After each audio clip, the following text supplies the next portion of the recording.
ഞാൻ ഈ മാസം വളരെ പ്രതീക്ഷയോടെ, ഞാൻ മാത്രമല്ല എല്ലാ മലയാളികളും വളരെ പ്രതീക്ഷയോടെ കാത്തിരിക്കുന്ന ഈ മാസത്തെ റിലീസാണ് ദൃശ്യം 3. അപ്പോൾ അതിന്റെ ട്രെയിലർ കണ്ടു. അതിനെക്കുറിച്ച് എനിക്ക് തോന്നിയ ചില ചിന്തകൾ മാത്രമാണ് ഞാൻ ഈ വീഡിയോയിൽ പറയുന്നത്. ഇത് ജസ്റ്റ് ട്രെയിലറിനെ കുറിച്ച് മാത്രമുള്ള എൻ്റെ അഭിപ്രായമാണ് കേട്ടോ. അതും വളരെ സത്യസന്ധമായിട്ട് എനിക്ക് തോന്നിയ കാര്യം പറയുന്നു എന്ന് മാത്രമേ ഉള്ളൂ. മോഹൻലാൽ എന്ന നടനോടും ഈ ഫ്രാഞ്ചൈസിനോടുമുള്ള ഇഷ്ടം കൊണ്ട് തന്നെയാണ് ഇത് പറയുന്നത്. വലിയ സീരിയസ് ആയിട്ട് നിങ്ങൾ എടുക്കേണ്ട കാര്യമില്ല, ജഡ്ജ് ചെയ്യുന്നു എന്ന് കരുതുകയും വേണ്ട. പടം വരുമ്പോൾ ഈ അഭിപ്രായമൊക്കെ മാറ്റിമറിക്കുമെന്നാണ് ഞാൻ പ്രതീക്ഷിക്കുന്നത്. ഞാൻ തന്നെ ഇത് മാറ്റി പറയാനും ഇടവരട്ടെ. സോ ട്രെയിലർ കണ്ടപ്പോൾ എനിക്ക് ആദ്യം തന്നെ ഫീൽ ചെയ്തത് നല്ല അസല് സീരിയൽ ലുക്കായിട്ടാണ് എനിക്ക് തോന്നിയത്. വളരെ കൃത്രിമത്വം നിറഞ്ഞ രീതിയിലാണ് ആൾക്കാരെ അവതരിപ്പിച്ചിരിക്കുന്നത്. ലുക്ക് വൈസ് പെണ്ണുങ്ങൾക്ക് മാത്രമല്ല ആണുങ്ങൾക്കാണെങ്കിലും ഇജാതി മേക്കപ്പാണ്. ആരെയും കണ്ടിട്ട് എനിക്ക് നാച്ചുറൽ ആയിട്ട് തോന്നിയില്ല. അപ്പൊ ഇത് ഏത് നാട്, ഇത് ഏത് യൂണിവേഴ്സ്, ഇത് ഏത് തൊടുപുഴ എന്നൊക്കെയാണ് ചോദിക്കാൻ തോന്നിയത്. മീനയുടെ കാര്യം വിട്ടേക്ക്, അതിനെ പറഞ്ഞിട്ട് കാര്യമില്ല. പിച്ചക്കാരിയുടെ റോളാണെങ്കിലും മീന ഫുൾ മേക്കപ്പ് വിത്ത് ലിപ്സ്റ്റിക്കിലേ വരത്തുള്ളൂ. ബാക്കി സ്ത്രീകളാണെങ്കിലും ഇപ്പം അൻസിബ, എസ്തർ, ഇവരെയൊക്കെ കണ്ടു കഴിഞ്ഞാൽ കുടുംബവിളക്കോ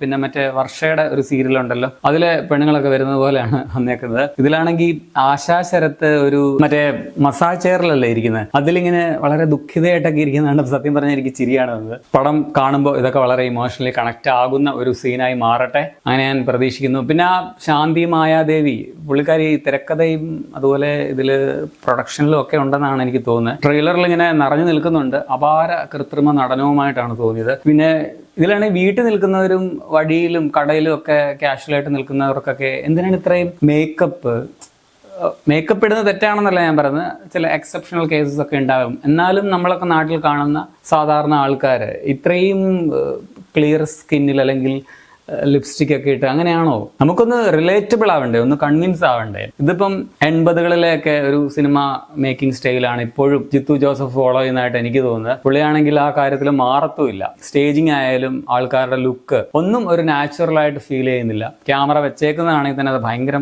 സാധാരണ സ്റ്റൈലായിട്ടാണ് തോന്നിയത്. കളർ ടോൺ കുറച്ച് നന്നായിട്ടുണ്ടായിരുന്നു. സോ കുറച്ച് റിച്ച്നെസ് വിഷ്വൽസിൽ ഫീൽ ചെയ്യുന്നുണ്ട്. സോ ജിത്തു ജോസഫിന്റെ മേക്കിങ്ങിൽ എനിക്ക് തീരെ പ്രതീക്ഷയില്ല. സീരിയൽ ലുക്ക് ഇതിലും ഫീൽ ചെയ്യുന്നുണ്ട്. പക്ഷേ ഈ ഫ്രാഞ്ചൈസിലും ഇതിന്റെ സ്ക്രിപ്റ്റിലുമാണ് എല്ലാവരും ഉറ്റുനോക്കുന്നത്, എല്ലാവരെയും പോലെ ഞാനും. പിന്നെ ഇതൊക്കെ വെറും ട്രെയിലറിനെ കുറിച്ച് മാത്രമുള്ള ചിന്തകൾ മാത്രമാണ്. ഇതിനൊക്കെ വിപരീതമായിട്ട് തിയേറ്ററിൽ വരുമ്പോൾ സംഭവിക്കട്ടെ. ഇതൊക്കെ നല്ല രീതിയിൽ ഇമോഷണൽ കണക്ട് ആവുകയും ഞാൻ ഈ പറഞ്ഞ എൻ്റെ അഭിപ്രായം തന്നെ ഞാൻ പടം കാണുമ്പോൾ മാറ്റി പറയുകയും ചെയ്യട്ടെ എന്ന് ഞാൻ പ്രതീക്ഷിക്കുകയാണ്. സോ മേക്കിങ്ങിലല്ല എനിക്ക് ആകെ പ്രതീക്ഷയുള്ളത് ഇതിന്റെ സ്ക്രിപ്റ്റിലും മോഹൻലാലിന്റെ പെർഫോമൻസിലും മാത്രമാണെന്ന് ഞാനിപ്പോൾ പറയുന്നുള്ളൂ. സോ ഓവർ പ്രതീക്ഷ ഞാൻ ഈ പടത്തിൽ ഇപ്പോൾ വെക്കുന്നില്ല. സോ സ്ക്രിപ്റ്റ് പടം രക്ഷിക്കട്ടെ. നിങ്ങൾക്ക് എന്താണ് ദൃശ്യം 3യുടെ ട്രെയിലർ കണ്ടപ്പോൾ ഫീൽ ചെയ്തതെന്ന് കമന്റിൽ രേഖപ്പെടുത്തുമല്ലോ.